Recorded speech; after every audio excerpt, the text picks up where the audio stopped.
અમરેલી તાલુકાના મોટા ગોખરવાડા ગામમાં ખેડૂતના ઘરમાં સાપ નજરે પડ્યો હતો, જેને લઈને મકાન માલિક દ્વારા જીવદયા પ્રેમી સંસ્થામાં ફોન કરી જાણ કરવામાં આવી હતી। સ્નેક રેસ્ક્યુ ટીમ મોટા ગોખરવાડા ગામે આવી પહોંચી હતી।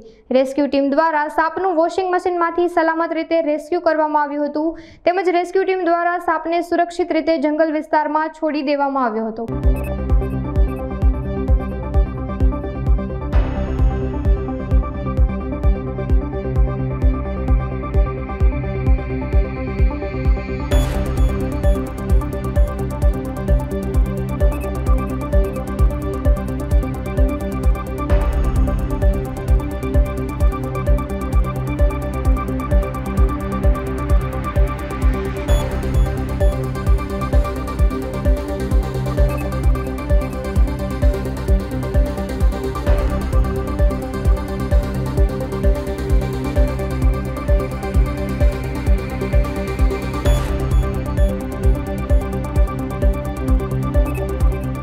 હું જીવદયામાંથી આવું છું, અમરેલી રહું છું। મારું નામ પ્રદીપ પરમાર સુભાઈ છે।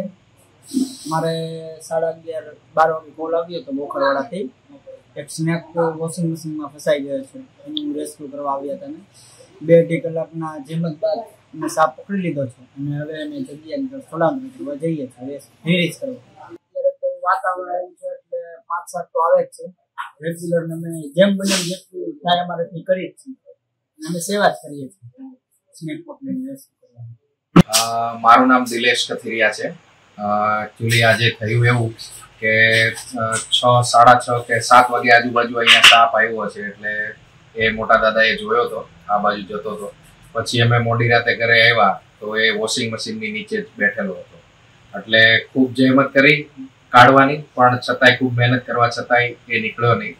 એટલે પછી અમે તાત્કાલિક ધોરણે જીવદયા પ્રેમી સંસ્થાનો કોન્ટેક્ટ કર્યો અને ખૂબ સરસ રિસ્પોન્સ આપ્યો એ લોકોએ, અને 15 થી 20 મિનિટની અંદર જ એની ટીમ આખી આવી ગઈ બરાબર। અને સિચ્યુએશન બગડતી જ ગઈ, કારણ કે સાપ પછી વોશિંગ મશીનના એવા ખૂણામાં જેમ બેસી ગયો કે વોશિંગ મશીન બી ખોલવું પડે એવી પરિસ્થિતિ થઈ ગઈ।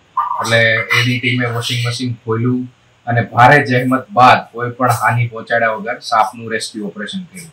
એટલે ખૂબ ધન્યવાદ એ ટીમને, અને ફાઇનલી હવે બધું સેફ અને સલામત છે।